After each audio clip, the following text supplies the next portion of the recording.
One. A very good evening, history enthusiasts. Welcome back to the lecture series on the occasion of Gita Jayanti. Gita through history, a historical, cultural, and philosophical perspective. Today we have with us Ms. Snehā Nagarkar, research scholar and visiting faculty at the Department of Archaeology, University of Mumbai. She's going to talk us and guide us through the iconographic depictions of the Bhagavad-Gita, a very, very interesting subject. I welcome you, ma'am, on behalf of the history enthusiasts and all our core committee members. I also welcome to this stream Shri Nandan Shastri, sir, who is our honorary president of the history enthusiasts, Ms. Nidhi Katti, founder vice president of the history enthusiasts, all the core committee members, and most importantly, all the audience members who are joining us live and those who will watch the stream later on. Without any further ado, I now request Ms. Nidhi Katti to introduce our resource person.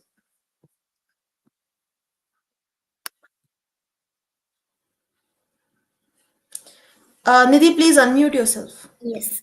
Thank you so much, Manali, for giving me this opportunity to introduce our today's resource person. First of all, I have to tell you that I met and Sneha ji in Udupi recently, where AIOC, where All India Oriental Conference was held in Udupi. There, I first time met her, and her knowledge is really appreciable. So that's why I wanted to collaborate with her, with the history enthusiast, and I'm very glad that she agreed to be part of the history enthusiast organization. I'll take this opportunity to introduce her.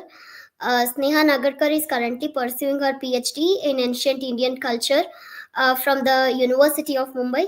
She is also a visiting faculty at the Department of Archaeology, University of Mumbai, and Center for Hindu Studies, University of Mumbai. She has presented 34 research papers in state, national, and international conferences and has 33 publications to her credit. She has authored a book titled Ancient Indian Economy. The Role of Vārttā, which was published by Indica in 2023. She has delivered 67 public lectures, and her areas of specializations are ancient Indic art and architecture, especially Indic Temple Architecture, Iconography, Sthala Mahatmes, etc. Pilgrim studies, ancient Indic economy and polity, history of Sanatana Dharma with special focus on Vaishnavism, as well as the history and culture of the Mathura-Vrindavana region. It's a glad opportunity to have Snehā Nagarkar ji on the platform of the history enthusiast. I now request Snehā Nagarkar ji to deliver her lecture. Over to you, Sneha ji. Thank you, Nidhi ji.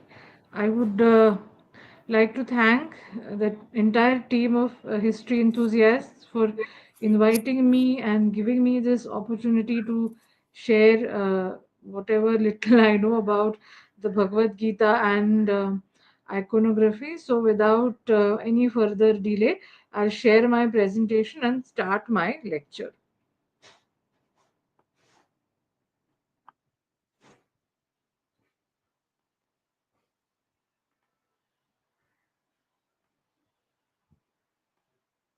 Is the screen visible? Yes, ma'am.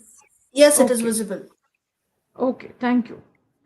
So, the topic for today's lecture is the iconographic depictions of the Bhagavad Gita. Now, the Bhagavad Gita is a text with which all of us are very familiar, and it is one of the most important Hindu scriptures, and it forms a part of the Bhishma Parva of the Mahabharata. And this text has 18 chapters or 18 adhyayas. The number 18 is extremely important if we see the Hindu religious tradition, and even the Mahabharata itself has 18 parvas, starting right from the Adi Parva. And the Gita is a discourse, a great spiritual discourse. But when we say spiritual, the Gita also has a lot of practical application in day to day life. And many organizations across the world, especially those who profess and preach Advaita Vedanta, like the Ramakrishna Mission, the Chinmaya Mission, these are the modern ones, as well as the mutts like the Sringeri Mutt, many Vaishnava organizations, like we know that the Paryaya Puttige Mutt has the Revered Swamiji has initiated the Koti Gita Lekhana Yagya, and all these measures have been taken to ensure, to facilitate the spread of the message of the Bhagavad Gita to all, and so that everyone can benefit from the discourse given by Lord Vasudeva Krishna to Arjuna on the battlefield at Kurukshetra. Speaking from the Vedantic point of view, the Bhagavad Gita forms a part of what is known as the Prasthana-traya of Vedanta. Vedanta, as we know, is the last of the Shad Darshanas, the Astika Shad Darshanas, and the Prasthana-traya are the three fundamental texts of Vedanta, which is also known as Uttara Mimamsa. So the Bhagavad Gita comes under Smruti Prasthana, or rather, it is the Smruti Prasthana. So we have the Vedanta or the Brahma Sutras, which are also known as the Nyaya Prasthana. Then we have the Upanishads, which are known as the Shruti Prasthana, because the Upanishads are a part of the Vedic literary corpus, and the Vedas are known as Shruti. And the Bhagavad Gita is the Smruti Prasthana, because there is a tradition which regards the two Itihasas, Ramayana and Mahabharata, as a part of the Smritis.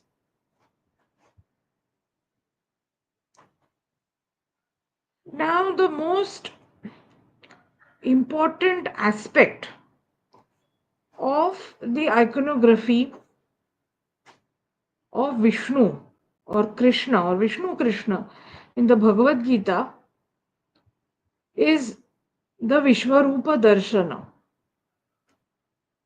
Now, if we see from the purely traditional point of view, we may say that this was not the first time Vishnu assumed a universal form. So we have Vishnu assuming a giant form in the Vamana Trivikrama avatar. So he is initially Vamana, the dwarf, who comes to the sacrifice of Bali and demands land which three of his steps will cover. And when Bali agrees, Vamana transforms into Trivikrama and he pervades the whole creation. And this narrative has its origin in the Rigveda, where Vishnu takes the three strides. Vishnu Upendra takes the three strides. Now, before directly going to the Bhagavad Gita, I'll just speak a little about the reference to the Vishvarupa in the Vishnu Sahasranama. So we have two epithets which signify the Vishvarupa in the Vishnu Sahasranama. The first name itself in the Sahasranama is Vishvam. And then we have Vishwamurti. These are the names of Lord Vishnu, which indicate the world formed one, or the one who, being the Atman of all, has the whole universe as his body. Now, in the opinion of Adi Shankaracharya, who has written a commentary on the Vishnu Sahasranama, this refers to the one whom the Upanishads signify by the passage Yatah Sarvani Bhutani, indicating that he is the supreme cause of the creation, sustenance, and dissolution of this universe. One minute.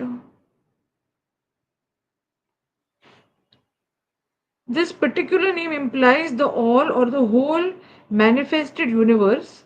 He is the source of the entire universe.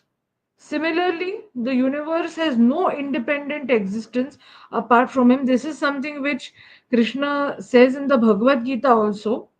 And it is for this reason that he is called Vishwam.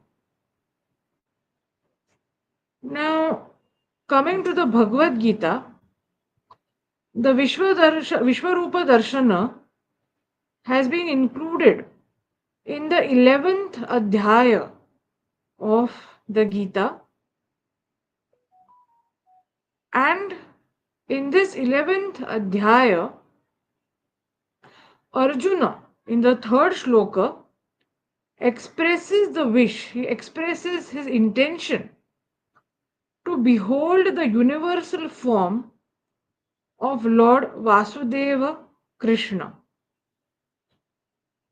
Now, Adi Shankaracharya explains this shloka by stating that Arjuna wanted to behold, Arjuna wanted to see the Aishvara, Vaishnava Rupa of Lord Purushottama. Purushottama is another name for Lord Vishnu Krishna. In fact, Lord Krishna is known as Purna Purushottama, equipped with the attributes of Jnana, Aishwarya, Bala, Shakti, Virya, and Teja.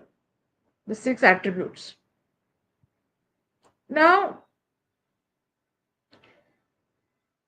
Lord Vasudeva Krishna, as per the wish of his dear friend Arjuna, manifested his Vishvarupam before Arjuna on the battlefield, and Adi Shankara Bhagavata comments on the 5th shloka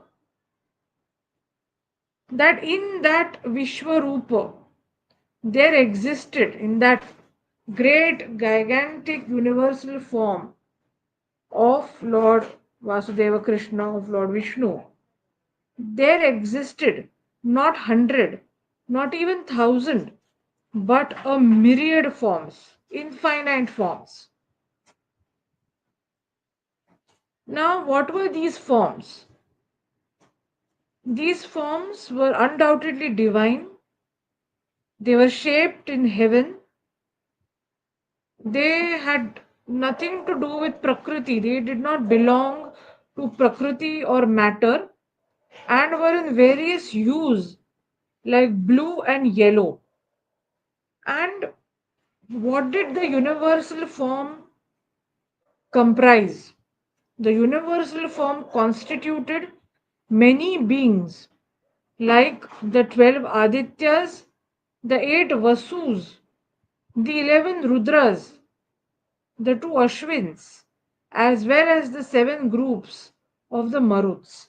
Now, with the exception of the Ashwins and the Maruts, all the previous 3 categories, like the Adityas, Vasus, and Rudras, have been mentioned even in the Vibhuti Yoga, the 10th Adhyaya of the Bhagavad Gita.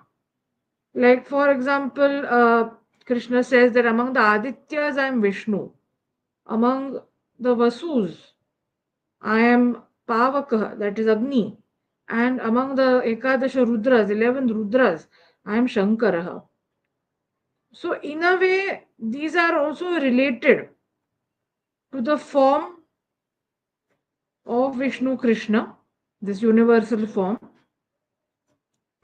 And in the 7th shloka, the Lord instructs Arjuna, Vasudeva Krishna instructs Arjuna to observe the various animate and inanimate objects situated in one abode that is the body of the Lord.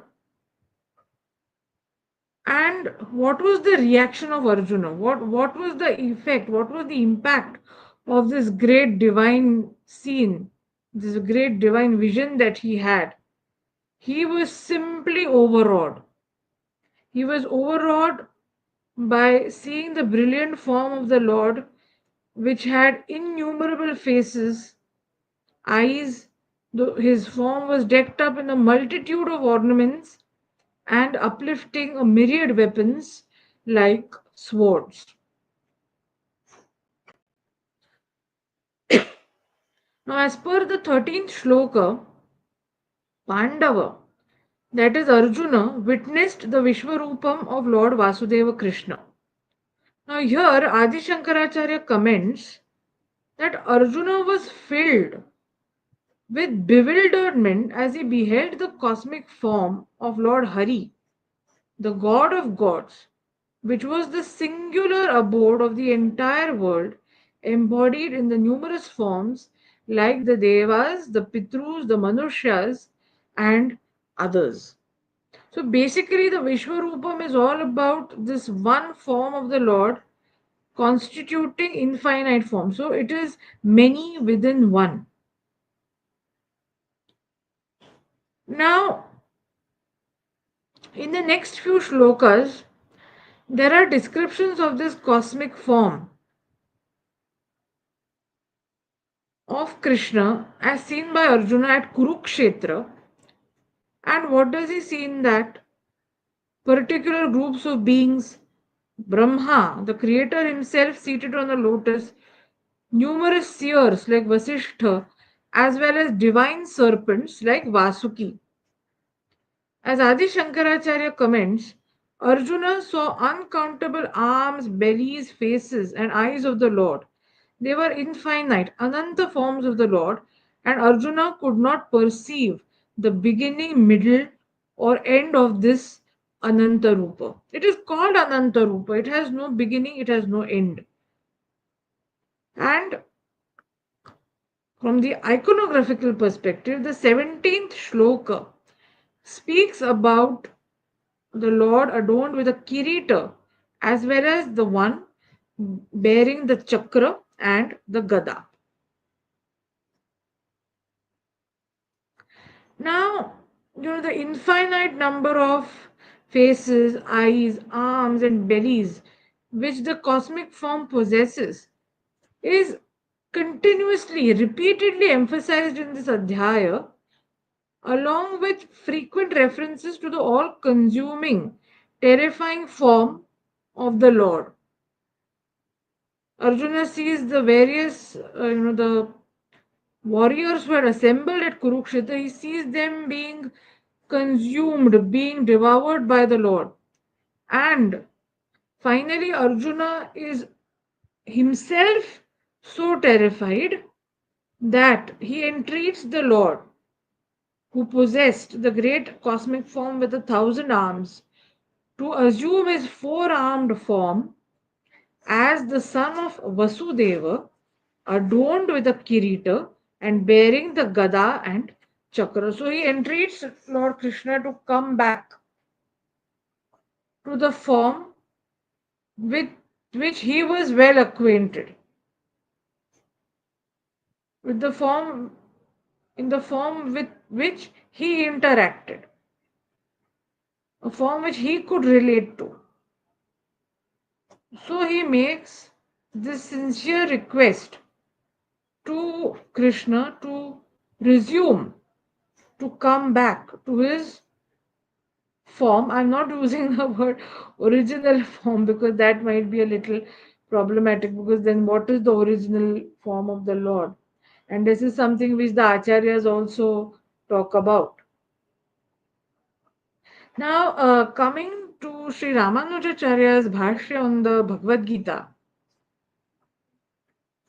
Sri Ramanujacharya refers to the form of Lord Krishna, which Arjuna wishes to see as a mine of attributes. Like here, Arjuna is addressing Krishna as Parameshwara, as Purushottama. And he says that I wish to see Drashtumichhami te rupam Aishwaram Purushottama. So that that lordly form of the Lord, of Krishna, that is the cosmic form, is something which Arjuna wishes to see, Arjuna intends to see. And further, on the 13th shloka, Sri Ramanujacharya comments that in the divine and limitless body of God, whose length and breadth were infinite, there were innumerable hands, stomachs, faces, eyes, immeasurable splendor, countless divine and suitable ornaments, garlands, raiments, fragrant heavenly perfumes. In the Lord, in that one form, Arjuna saw the entire universe. And the universe was filled with both animate beings and inanimate objects, as well as divine beings like the Devas. Now, take a bit of a pause here and speak a little about the Bhagavata Purana, but related to this. In the Bhagavatam, we have this episode where Sri Krishna was still an infant, and one fine day his mother Yashoda was doing some domestic work at home, and this infant, or maybe a toddler at the most, was playing outside in the courtyard of their home. And some of the other children who were a little grown up, the other Gopa boys, they came and complained to Mother Yashoda that your son is eating the mud. That is what they complained. And obviously, any mother would be horrified if she was told that her child is eating mud. So she rushed out of her home and made Krishna open his mouth. And what did she see in his mouth? The entire universe. That is what she saw. And this episode comes in the Dashama Skandha of the Bhagavata Purana. And this was supposed to have occurred in the cowherd settlement at Mahavana, in the Gokula at Mahavana. And today we have this Brahmanda Ghat at Gokul Mahavana, which is supposed to commemorate this event. So, in a way, the universe being a part of the Lord,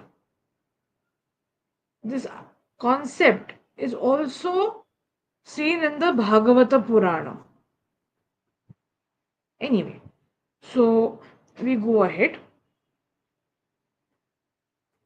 Now, coming to Sri Madhvacharya's commentary on the Bhagavad-Gita,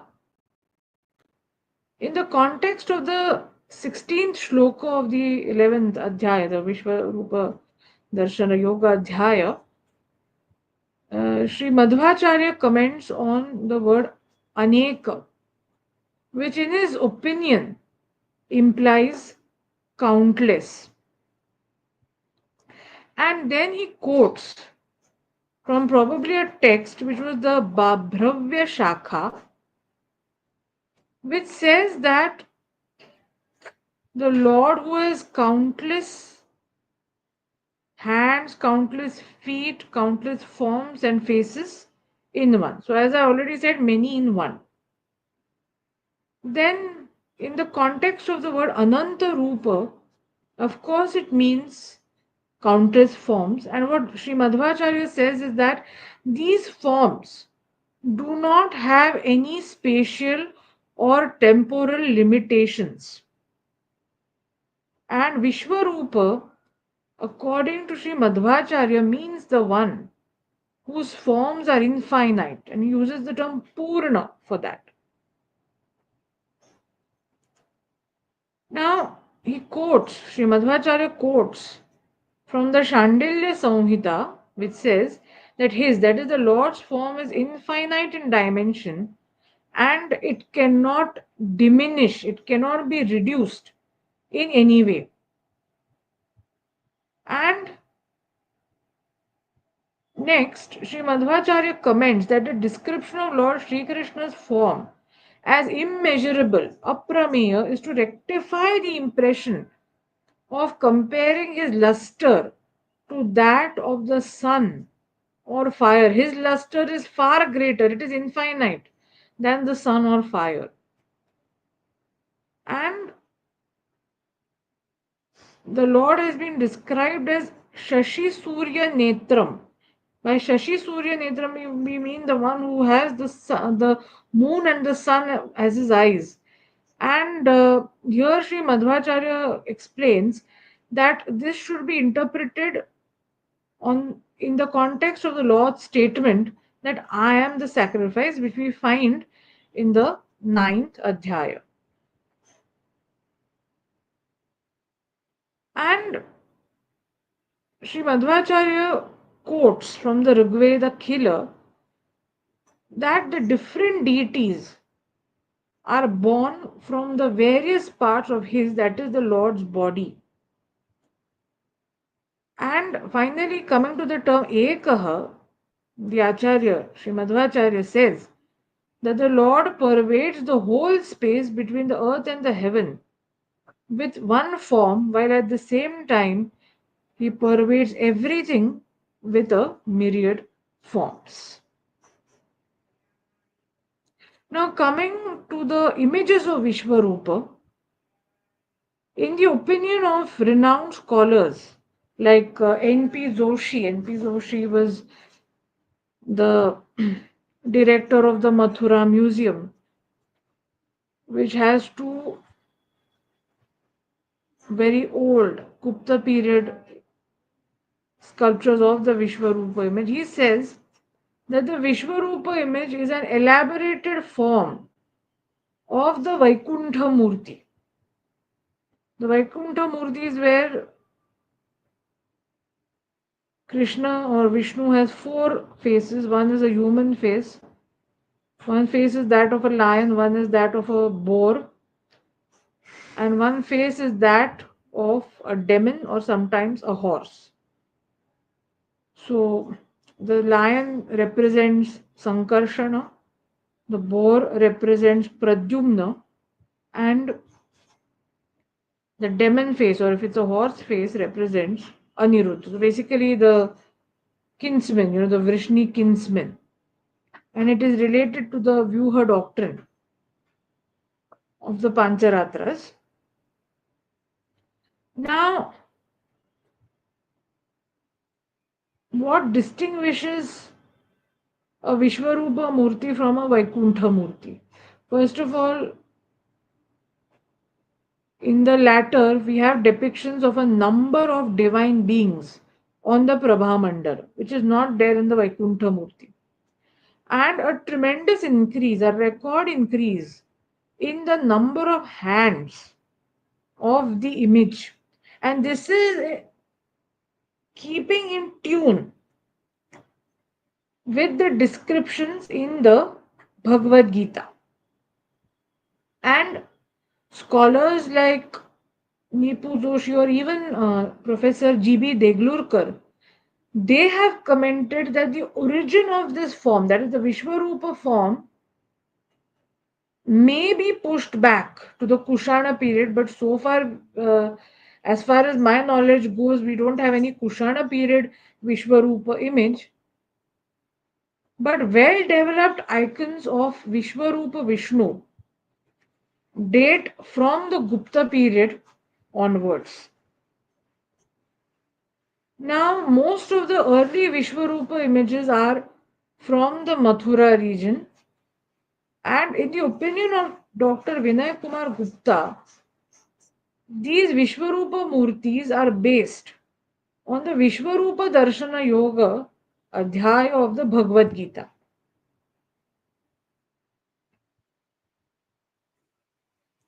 Now, depictions of Vishvarupa Vishnu are also met in the Agni Purana, but they are posterior to the one in the Bhagavad-Gita.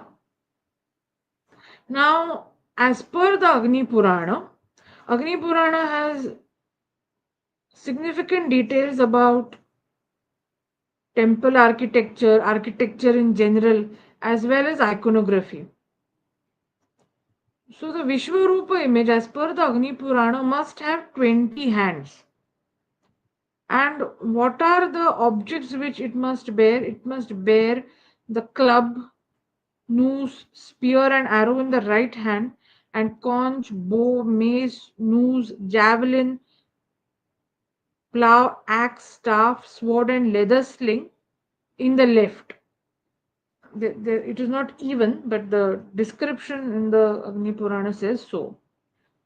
And Brahma should be depicted on the right, and Shiva with 3 eyes to the left of the image of Vishvarupa. This is what the Agni Purana says.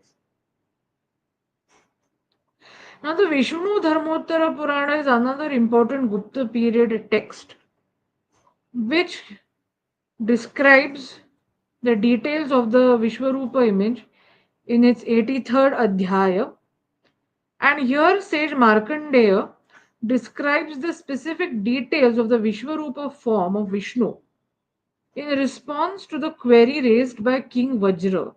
Now, here I would just like to say something about Vajra. Since we are talking about Krishna, since we are talking about the Vaikuntha image, King Vajra or Vajranabha was the great grandson of Krishna. He was the son of Aniruddha. And these Vrishni kinsmen were worshipped in the Mathura region. And as per the details in the texts like the Bhagavata Purana and Garga Samhita, Vajra ruled the region of Mathura after the death of Krishna and the total destruction of the Yadavas. So he was consecrated as the king of Mathura, and Parikshit helped him to a great extent. Anyway, and in a way, Vajra was responsible for the rejuvenation, the rehabilitation of Mathura. I'm using the term rehabilitation because Mathura had suffered, it was apparent that it had suffered much after the Yadavas left it. Anyway, so the Vishnu Dharmottara Purana says that 4 Vaishnava faces of the god should be made. Now, by Vaishnava faces, we can understand that this must refer to the faces of Krishna, then Sankarshana, Pradyumna, and Aniruddha. Then above that, the 4 Shaiva faces should be made, with the exception of Ishana. Now, the 5 Shaiva faces, including Ishana, are depicted in the Sadashiva Murti. So, generally, the Sadashiva Murti, if it's a 3D image, it will have only 4 faces. Ishana sometimes, is in fact, many times not shown. We have the famous Sadashiva Murti at Elephanta in cave number 1. And that only has 3 faces. That does not have the face of Ishana and Sadyojata. So anyway, now above that should be the face of Brahma. By Brahmi face we mean the face of Brahma. Then likewise other deities should be shown above and at both sides, and that this Vishvarupa should be shown engulfing living creatures with all his faces, striking fear in the minds of the living beings. Now, this is according to what the Gita is saying. Now, some of the faces above, the main 4 faces, should be shown in an auspicious manner. And all the hands that are made in the Nritya Shastra by great personalities should be created in the case of this deity. I am not very clear about this point. So I tried to inquire, but I didn't get a satisfactory answer. But anyway, Then other hands should hold weapons and sacrificial staffs. Then a few other hands must be bearing implements required to create sculptures as well as the other arts. Okay, and the remaining hands must be depicted with musical instruments. So far as my knowledge goes, no such image has come to light. Now, another kind of Vishvarupa image should be made like the Vaikuntha image. This is also what the Vishnu Dharmottara is saying. And the three lokas have to be painted on the limbs of the image as per the Shastras. Now, the Vishnu Dharmottara Purana itself talks about the art of painting in the Chitra Sutra. Then all colors should be shown in the numerous heads of this deity, which has many forms. And the Adhyaya ends with the statement that it is impossible to describe the whole form of the Lord. So, how can his entire form be depicted in sculpture? Because the perception was that it is a limitless form. And when you represent it in a tangible form, of course, it has limits. Now, the Aparajita Pracha is another important text which is attributed to one Acharya Bhuvana Deva. And this text describes the Vishvarupa image of Vishnu in its 219th Adhyaya. That the same details are there in Rupa Mandana. So, when I discuss the Rupa Mandana, we can see that. And the Aparajita Prucha speaks about the Vishvarupa image as Vishvanyaha and Srishti Karakaha. So, it is the all knowing form and it is also responsible for creation. And the image of Vishvarupa is the creator of the Vishwa. It is the Vishvamurti and grants all wishes. This is what the Aparajita Pracha is saying. Then the description of the Vishvarupa image comes in the third Adhyaya of the Rupa Mandana. This is based, as I already said, on the description of such an image in the Aparajita Pracha. So, like the Agni Purana, the Aparajita Pracha and the Rupa Mandana state that the image of Vishnu should have 20 hands and adds that it should have 4 heads. Now, in the right hand, this image bears Pataka, Hala, Shankha, Ankusha, Shara, Chakra, and Bija Puraka. The remaining right hand is in the Varada Mudra. Then in the left hand, the image bears again Pataka, Danda, Pasha, Gada, Sharanga, that is the bow, Utpala, Shringi, Musala, and Akshamala. And the remaining 2 hands are in the Yoga Mudra. And the 4 faces are those of Nara, Nrisimha, Stri, and Varaha. So here the demon face has been replaced by Stri. Now, according to Professor Deglurkar, the Vishvarupa icon was probably conceptualized to highlight, to endorse the supremacy of Vishnu. The origins of this form go back to the Purusha Sukta.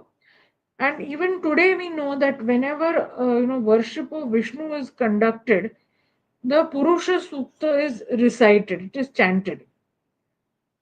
And the Vishvarupa image is, of course, a more elaborate form of the Vaikuntha Murti of Vishnu. It should be off. And in the Prabha Mandala of this image, there are Ashtadikpalas, Navagrahas, Ashtavasus, Dvadashadityas, Gandharvas, and Rishis.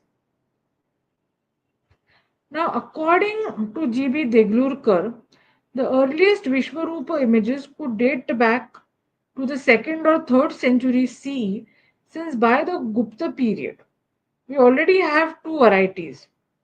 First is the Vaikuntha Murti with 4 faces and 8 hands, which has the Rudra Pankti, Devas, Dikpalas in the Prabha Mandala. And the other is the Vishvarupa found at Shamalaji in Gujarat, where Vishnu is seated in Pralamba Padasana on Ananta.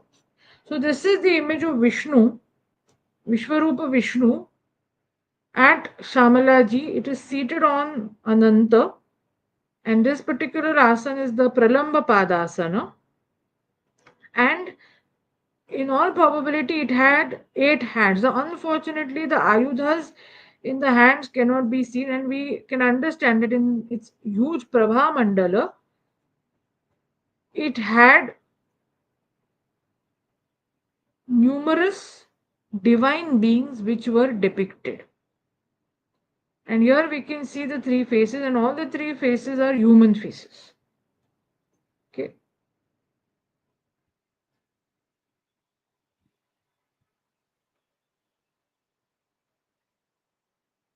Now, after the 6th century CE, some important changes came about in the Vishvarupa image. Brahma appears as a part of this image. Then, instead of 4 faces, we have 5 faces, and to the right of the face of Vasudeva, there are heads of a lion and Varaha, and to its left, we have heads of Matsya and Kurma, and there also may be a horse head. Now, the Vishvarupa image may also have 8 or 10 hands, like the one at Shamalaji had 8 hands. Then we have addition of Chapa Purusha and Shara Purusha. By Chapa Purusha, we mean the personification of the bow, and by Shara Purusha, we mean the personification of the arrow. And such images are found in Kannauj, Gwalior, Khajuraho, and Lucknow. And the Vishvarupa image in the one of the Vishvarupa images in the Lucknow museum has the depiction of Arjuna as well. So this is this Vishvarupa image from the Lucknow museum, dated to the late Gupta period.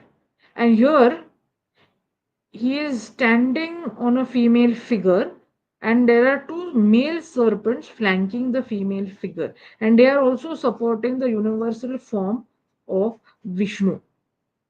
Okay, and probably this could be the Shara Purusha in all probability.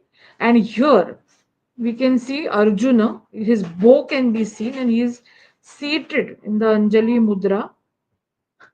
And here Vishnu is holding the conch, and he is holding a shield here. This is not, he's holding the shield here. So even this figure is 8-armed Vishnu. Unfortunately, the face is not there, and the Prabha Mandala has been lost. Then another example of a very good Vishvarupa Murti is found in the Mathura museum. This is dated to the early Gupta period. So the Vaikuntha Murti would be the Vishvarupa Murti, but without the Prabha Mandala. So to the left of the Murti, we have the face of Varaha, and to its right, we have Snehā. So this is symbolizing Pradyumna, and this symbolizes Sankarshan.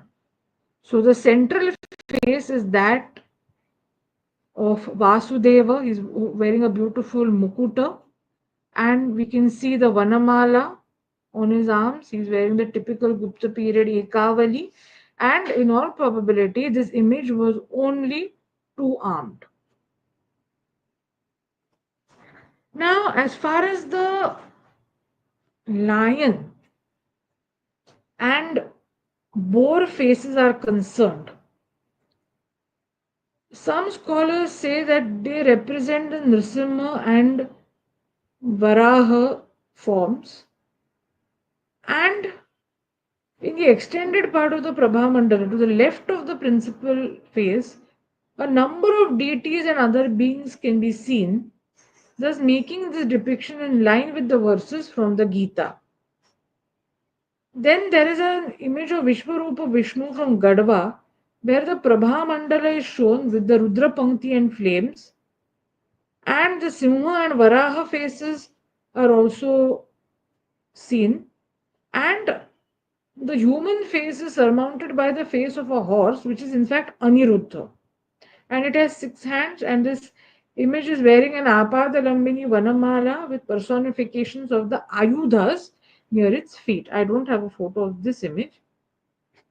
Then a Gupta period sculpture of the Rudra aspect of the Vishvarupa has been found at the site of Katra Keshava Deva or Sri Krishna Janmasthana in the city of Mathura. And the two main faces with matted locks, the third eye and the fangs, leave no doubt that they represent Rudra. And the fangs also indicate, the terrifying universal form of Lord Vasudeva Krishna as described in the Gita. And just next to these two raging faces, we have smaller images of beings with matted hair. Okay, so this is the image. All of them, these are the two main faces. You can see the fangs, the terrible face, the third eye can be seen, the matted hair can be seen. And here we have the other beings who could be the other Rudras. I'm just guessing.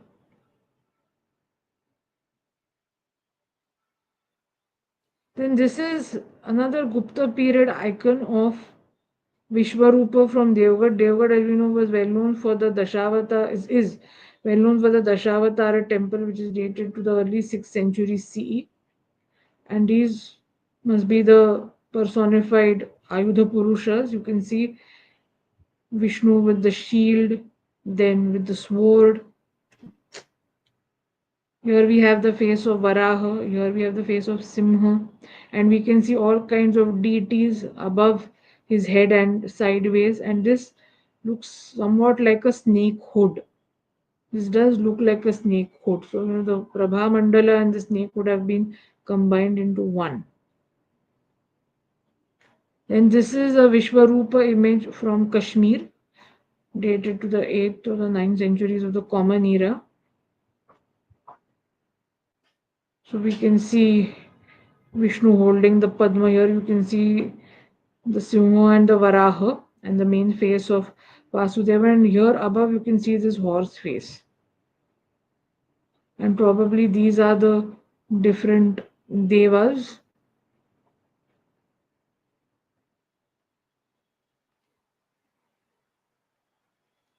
And this is the Vishvarupa image from Gwalior, where you can see the various deities in the supporting wall. And here again we have the Naga Devatas in this figure here. Here we have the personification of Gada Devi, and here we have the Chakra Purusha. And this is another Vishvarupa image from central India, where you can see the horse face here. And this face has been greatly mutilated, so we can't see it properly. And here we also have the representation of the Dashavatara. Here Vamana can be seen, which is slightly corpulent body. He can be seen here with the Chhatra.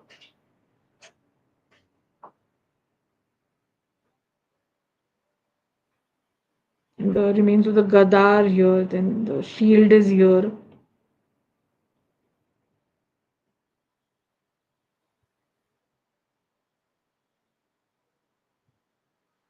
Now, coming to Krishna as Yogeshwara. Now, Krishna has been addressed as Yogeshwara, at least not addressed once and referred to as Yogeshwara once. So, there are two references to this name. So, in the 4th shloka of the 11th adhyaya, Arjuna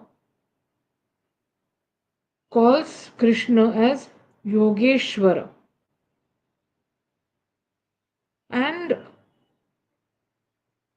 he says that if you think that your form can be seen by me, O Yogeshwara, please show me this limitless form of yours. Yogeshwara, tato me tvam darshaya atmanam avyayam, your limitless form which has no end. Now, Sri Ramanujacharya interprets the term Yogeshwara as yoga jnanadi kalyana guna yoga. Yoga is the property of having knowledge and other auspicious attributes. And we know that the Bhagavad-Gita in its final verse speaks about Lord Vasudeva Krishna as Yogeshwara. Now, in the 8th shloka of the Vishvarupa Darshana Yoga, Krishna tells Arjuna to see his lordly yoga. Pashyame yogam aishwaram. Behold my lordly yoga. And Sri Ramanujacharya says that Krishna instructed Arjuna to behold his extraordinary unique yoga. And he further states that by this phrase it is implied Krishna's yoga, which is infinite knowledge, other special attributes, and limitless manifestations of lordly power. Now, there are also references to Lord Vishnu as a yogin in the Vishnu Sahasranam, like Sada Yogin, Yogi, Yogishaha. And Adi Shankaracharya has given interpretation of these terms. So by Sada Yogin, he is the eternal yogin. Every being is constituted of Lord Vishnu who inhabits every being in an awakened state. Then we have yogi. Adi Shankaracharya in this case interprets the word yoga as jnana. So the one who can be reached with its agency is a yogi. And yoga also stands for samadhi. So Lord Vishnu is eternally established in his own self, which is Paramatma. He is thus a yogi. This is the interpretation of Bhagavad Pada.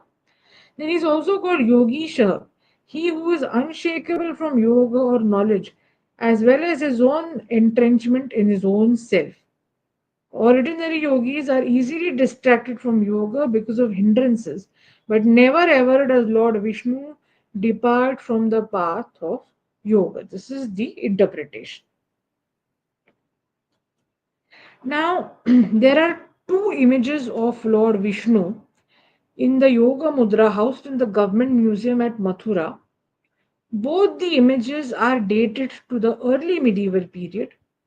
Now, the National Museum also has a beautiful yoga murti of Lord Vishnu, and all these three images are marked by a serene countenance exuding the true spirit of yoga, and they are seated in Padmasana, and the two natural hands are in the Dhyana Mudra placed above the navel.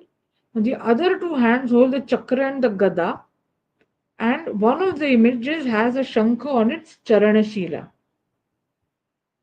Now, these images of the Lord are decked up in various ornaments like kundalas, necklaces, and keuras. And one of the images also has a Srivatsa on its chest. The Kirita is especially beautiful. Then the images of Brahma and Shiva are carved in the two upper corners of the main image. And now, if you see the case of Mathura, Mathura had a tradition of the Yoga Mudra, where Buddha is shown in the Dhyana Mudra, or the Jain Tirthankaras are shown in the Dhyana Mudra. And it may not be improbable that the artists who executed the Yoga Murtis of Lord Vishnu may have sought some artistic inspiration from the older lot. But in the Hindu tradition also, Vishnu is referred to as Yogeshwara, Yogisha, Yogi. We have just seen that. So this is an image from the Government Museum at Mathura. So here the natural two hands are in the Dhyana Mudra. Vishnu is sitting in the Padmasana. Here you can see the Shankha. And here you can see the Gada and the Chakra. Here you have Shiva. Here you have Brahma. He's wearing elaborate ornaments. The Vanamala can be seen here. Wearing Keuras, Kundalas, a beautiful Kirita Mukuta. The hair can be seen. The eyes are, pointed towards the tip of the nose. Unfortunately, the face is a bit mutilated. But anyway, the face has a very calm and serene expression. Then this is also Yoga Vishnu from the site of Gatashrama in Mathura. It's just next to the Vishram Ghat at Mathura. Here also the image is seated in Padmasana. You can see the Vanamala here, and he's holding the Gada and the Chakra. Shankar is missing. And here this is Bhudevi. This is supposed to be Bhudevi. And here you have Brahma. Again, this is Vishnu, and here you have Shiva. Okay.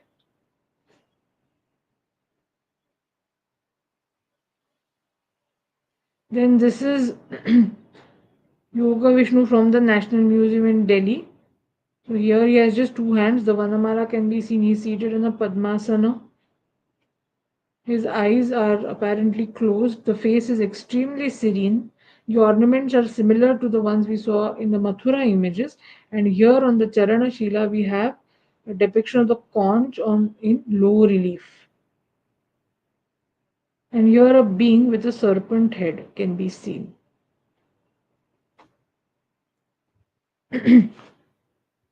Now, coming to the Chaturvimshati forms.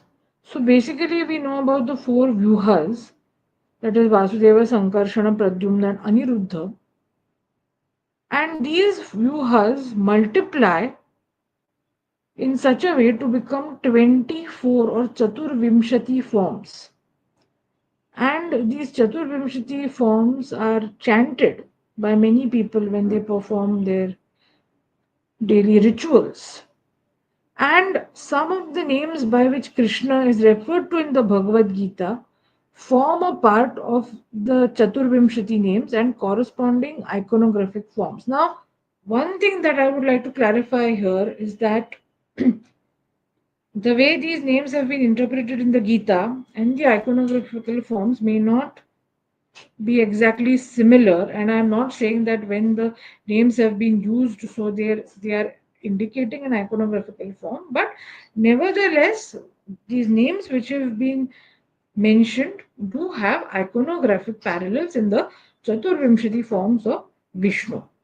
Now, what are these Chaturvimshati forms? They are basically four-armed images of Vishnu, generally Sthanaka Vishnu images, and the only difference is the change in the sequence of the four ayudhas, that is the Shankha, Chakra, Gada, and Padma.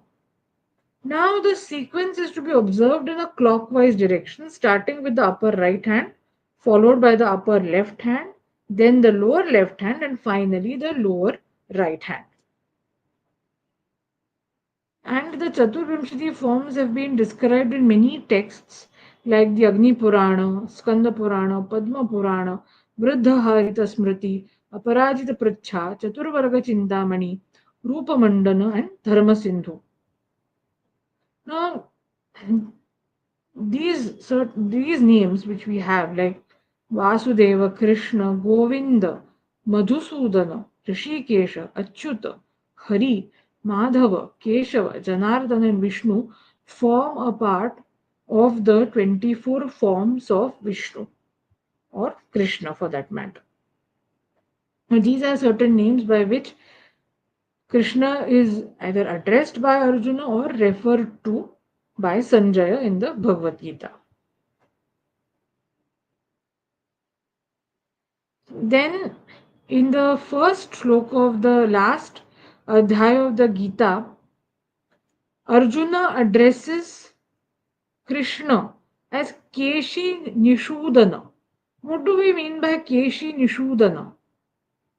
By Keshi Nishuda, we mean Krishna, the killer of the one who killed the horse demon Keshan. Now, Vrindavana was inhabited by the horse demon Keshan, and finally Krishna killed him. He was a wild horse, he was feeding on human flesh. So the people of Vrindavana were very terrified. And finally, Krishna killed him. And the oldest representation of Krishna killing Keshan, the horse demon, comes from Mathura from an exercise weight. Now, some people have tried to say that this is not Keshan, but this is very much Keshan because the sculptural depiction matches well with the details of the episode in the Hari Vangsha. And this episode is also described in the later texts like the Vishnu Purana and the Bhagavata Purana. And in Vrindavana, there is a tirtha called Keshi Tirtha or Keshi Ghat, which is supposed to be the place where Krishna put Keshan to death. So this is the depiction of Krishna killing Keshan. He places one of his hands in the mouth of Keshan and he kicks his chest with one of his feet. And here you can see that Keshan is depicted as a very fleshy kind of a horse, and Krishna is shown as a young boy who is about to kill Keshan. This is from Mathura. And this is a Gupta period depiction of Krishna killing Keshan, which also matches well with the descriptions in the Hari Vangsha. And here you can see that Keshan is dead. Now, the conch Panchajanya has also been an important part of the iconography of Vishnu Krishna since the earliest times. And in the very first adhyaya of the Gita, we have references to these warriors who had all come together, had assembled on the battlefield at Kurukshetra, blowing their conches. So we have the conch Panchajanya of Rishikesha and the conch Devadatta of Dhananjaya, that is Arjuna, being blown by them respectively, and the great conch Poundraha rather, was blown by Bhima Karma Vrukodara, that is Bhima. Vrukodara is another name for Bhima. And the description tells us that the Ratha, the Syananda, is there between the two enemies, and Madhava, that is Krishna, and Pandava, that is Arjuna, were blowing their divine conches. So this is a depiction of Nrsimha with the Panchavarshni Veeras from Kondamattu in Andhra Pradesh. This is the oldest depiction of Narasimha. It is dated to the 2nd or the 3rd centuries of the Common Era. And here you can see this is Vasudeva holding the conch. And this is the conch Panchajanya. And here again, this is even an older representation of Vasudeva. Here, this is a coin of Agathocles, the Indo-Greek ruler, found at Ai-Khanum. And this is dated to the 2nd century BCE, where Vasudeva is holding the wheel, the Sudarshana, and this in all probability is the conch. But certain older icons of Krishna or Vishnu, they are also represented holding a Jalapatra, but this in all probability is the conch. Then Krishna as Parthasarathi. So here in the Chennakeshava temple at Pushpagiri, we can see Krishna giving the Gitopadesha to Arjuna, and Arjuna is listening keenly to the Gitopadesha with folded hands. And I'm really grateful to Srimati Vaijayanti Chakravarti ma'am for sending this photograph to me. This is a beautiful depiction of the Gitopadesha dated to the medieval period. Then we also have the Parthasarathi Perumal temple at Triplicane in Chennai. So this is a painting of Parthasarathi Perumal, that is Krishna as Parthasarathi in the Triplicane temple. It is one of the Divya Desam. This is an image of the temple which I have taken from Wikipedia. I was fortunate to visit this temple in June this year. So here we can see, Krishna holding the the Shankha, and this hand is in the Varada Mudra.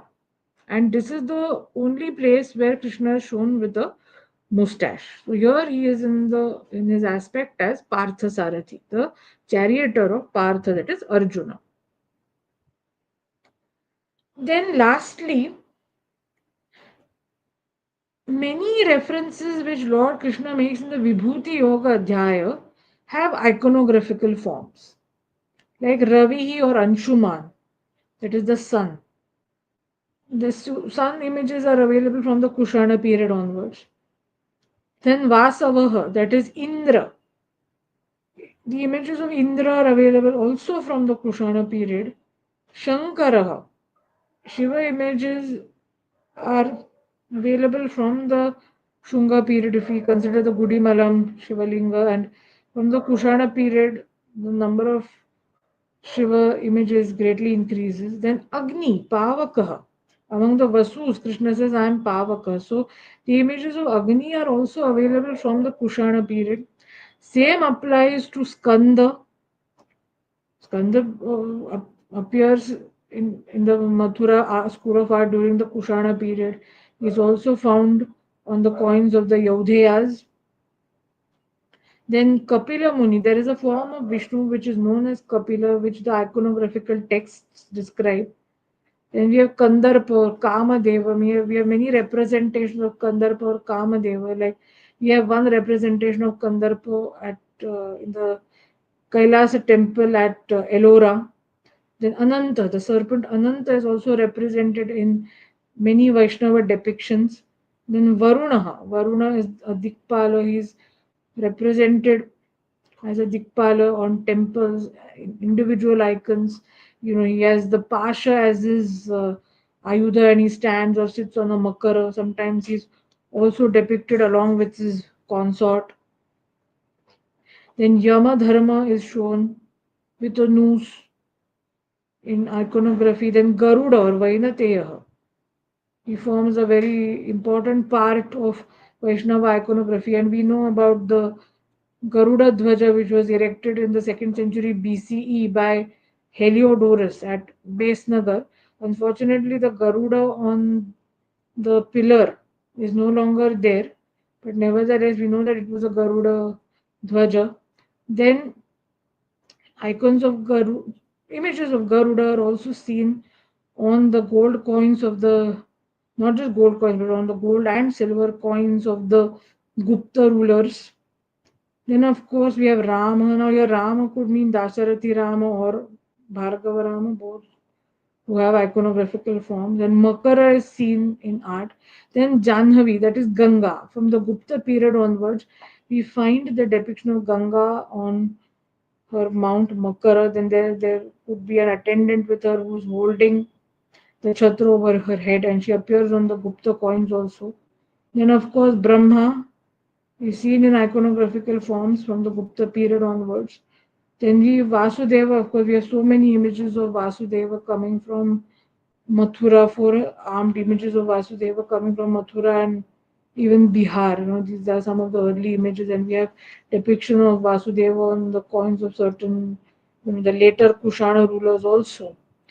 And finally, we have Vittesha, that is Kubera. So the icons of Kubera are also available from the Shunga period onwards. We have the first depiction of Kubera at Barhut, Kupira Yakko. So, many of these forms which Lord Krishna refers to have parallels in iconography. So, to conclude, the icon of Vishvarupa was inspired by the 11th Adhyaya of the Bhagavad-Gita. Some of the names of Krishna in the Gita have iconographic parallels. Names of Krishna like Govinda and Keshi Sudana in the Gita underline the unity of Krishna's personality. There are certain overlaps in the Gita and the Vishnu Sahasranam. The acharyas of the 3 principal Vedantic traditions, Advaita, Vishishtadvaita, and Dvaita, have commented on both these texts. And lastly, I would like to conclude with a stanza which is part of the Bhajagovindam, which is attributed to Sumati, a disciple of Sri Adi Shankaracharya. And the verse goes, Geyam Gita Nama Sahasram, Dheyam Shripati Rupamajasram, Neyam Sajjana Sange Chittam, Deyam Dina Janaya Chavittam. Thank you so much, and I'm really grateful to the history enthusiasts team for giving me this opportunity to share my thoughts on the iconography of the Bhagavad-Gita, and I'm also thankful to Srimati Vaijayanti Chakravarti ma'am for the lovely photograph of Gita Upadesha. Thank you so much.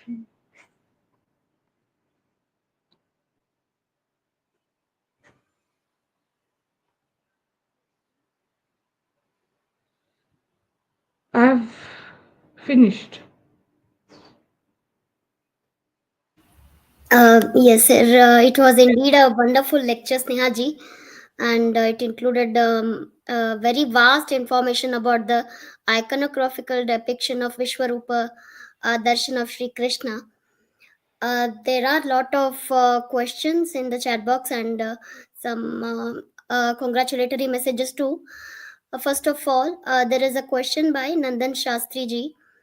The question is, Snehaji, what are the modern adaptations and interpretations of Bhagavad Gita iconography? The role of iconography in conveying spiritual and philosophical themes. That is the Okay, question. this is. I can give a lecture on this, but iconography is actually, in a way, it symbolizes the higher spiritual truths. And here I would like to give an example that a person like Shankaracharya who talks about monism, in his even in his Gita Bhashya or in his Vedanta Sutra Bhashya or the Upanishad Bhashyas, he composed a number of stotras. And those stotras are rich in iconography. So iconography becomes a medium to understand the higher spiritual truths. Like if we take the case of the Vishvarupa image, it is one image, but it is an image comprising infinite forms.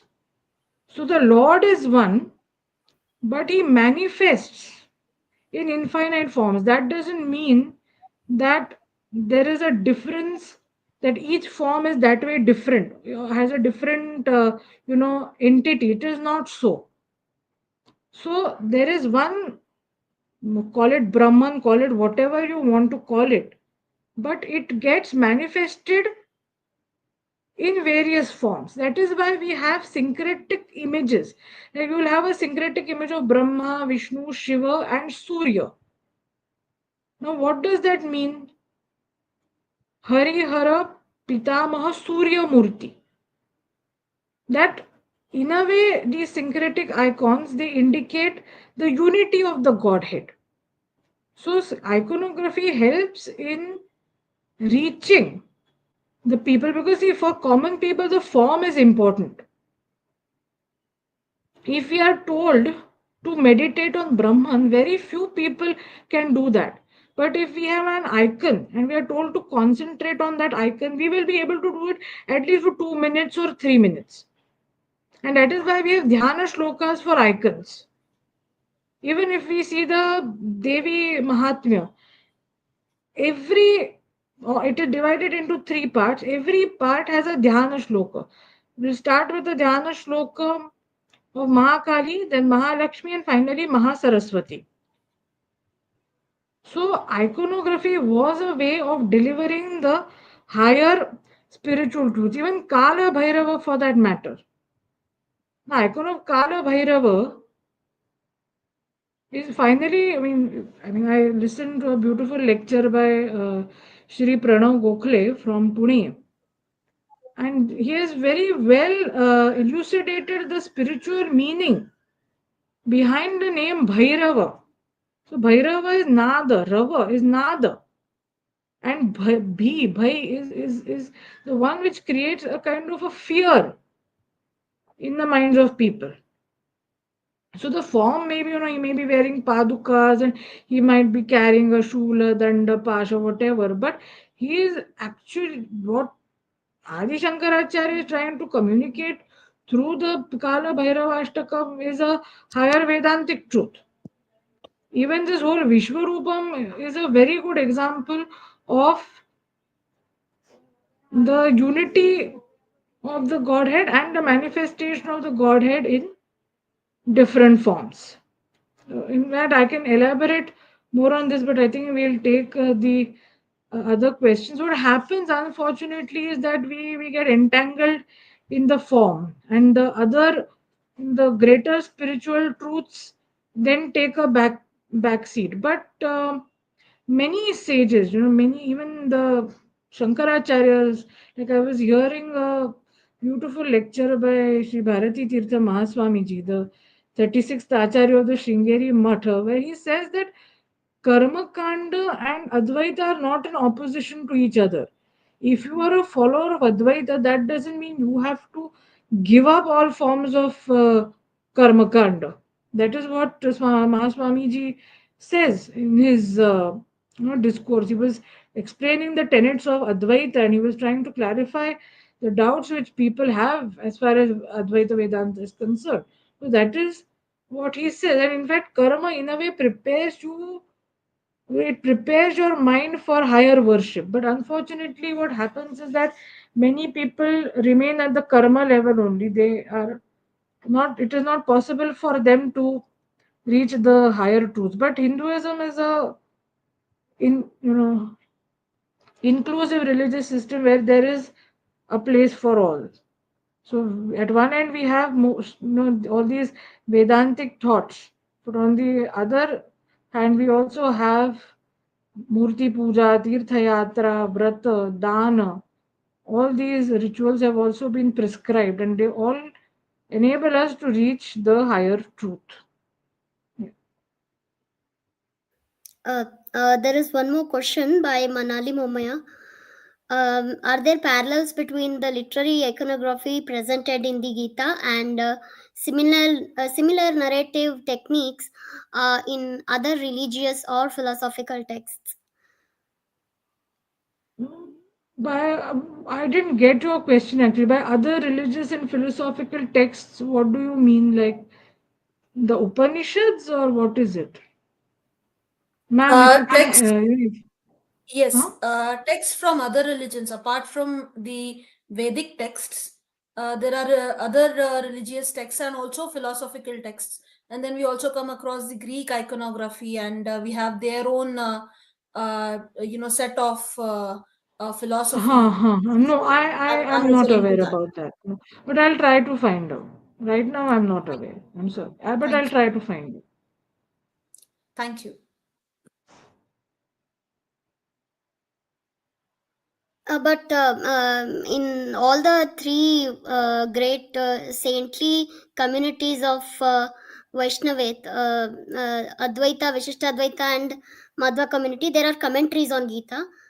Yes, That yes. I just took the commentaries of the founders of these three systems. Otherwise, there are plenty of commentaries in all the traditions. That day, Dr. Srinidhi Pyati ji spoke about the different commentaries.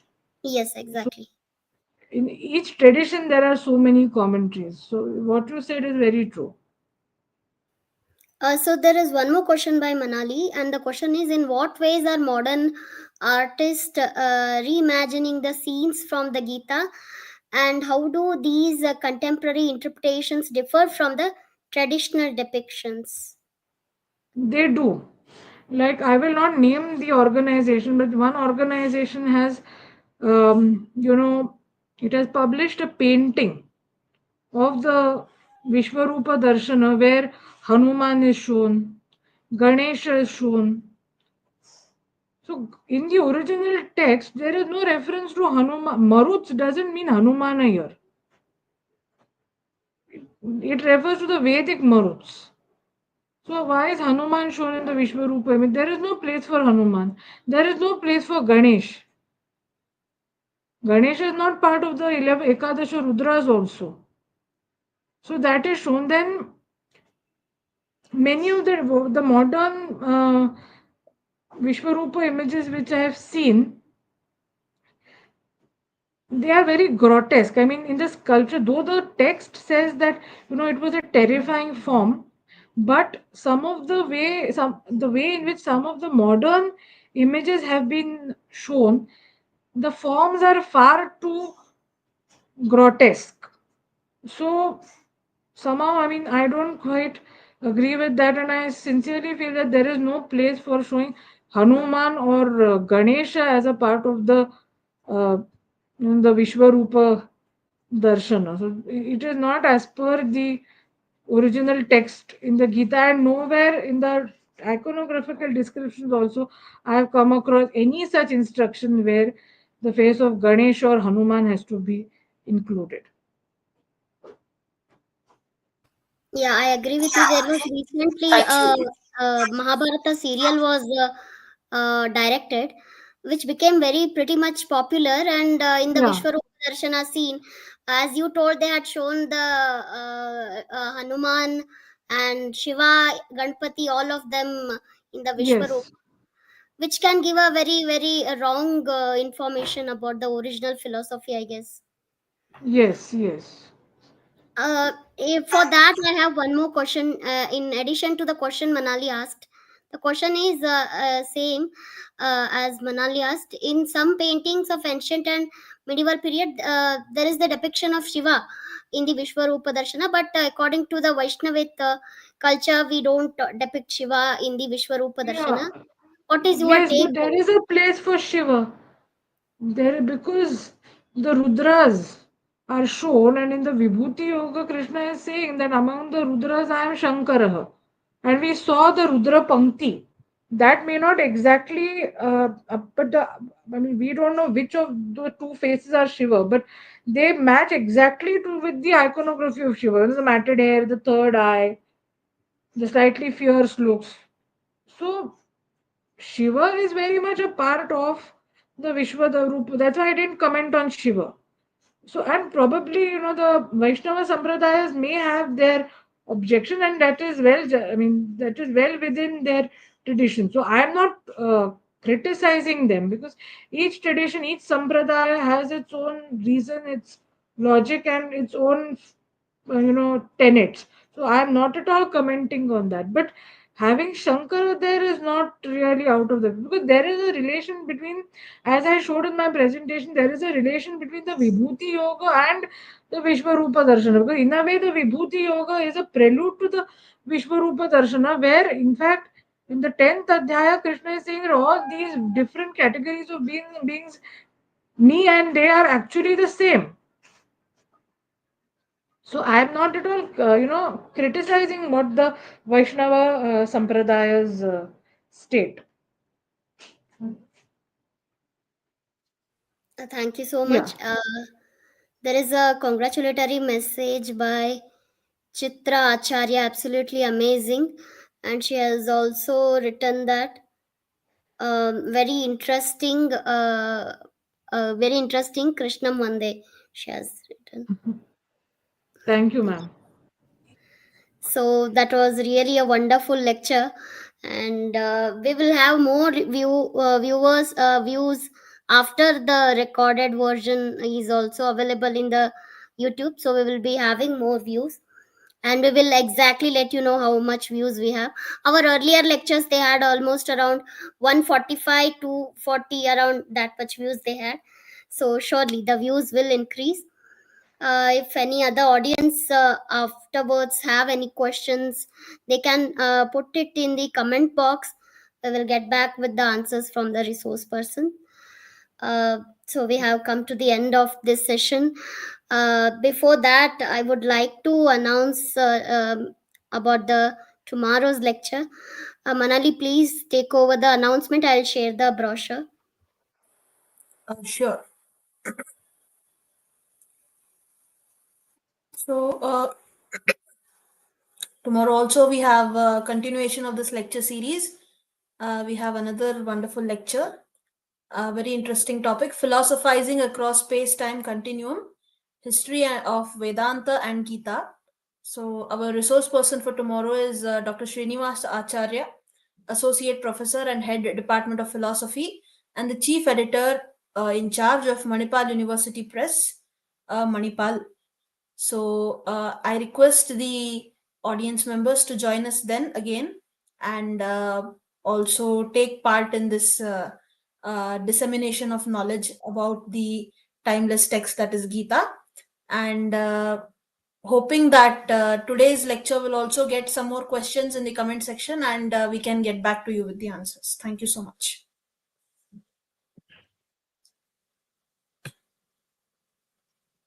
I now request our Honorary President, Shri Nandan Shastri Sir, to propose the vote of thanks. Am I audible? Yes, you are audible. Yes, sir. Sneha ji has profound knowledge on this subject, and we are highly impressed by the quality of the slides and the information imparted by her. We are very much thankful to her, and I thank Manali for preparing the nice invitation brochure and welcoming Sneha ji, and I thank Nidhi uh, for uh, introducing the guest of today's talk and taking care of question and answer session both by Nidhi and Manali. And I thank the audience also for taking interest in hearing the learned speaker. Thanks to all. Thank you. Thank you so much. Thank you, ma'am, for the very enlightening lecture. Thank you so much. Thank So you we are so much. signing off here. Yes. Yeah, sorry. Yeah, you were thanking Nandan sir. Thank you, sir, Yes. also for joining us today and for your vote of thanks. We are ending the stream here. See you all tomorrow.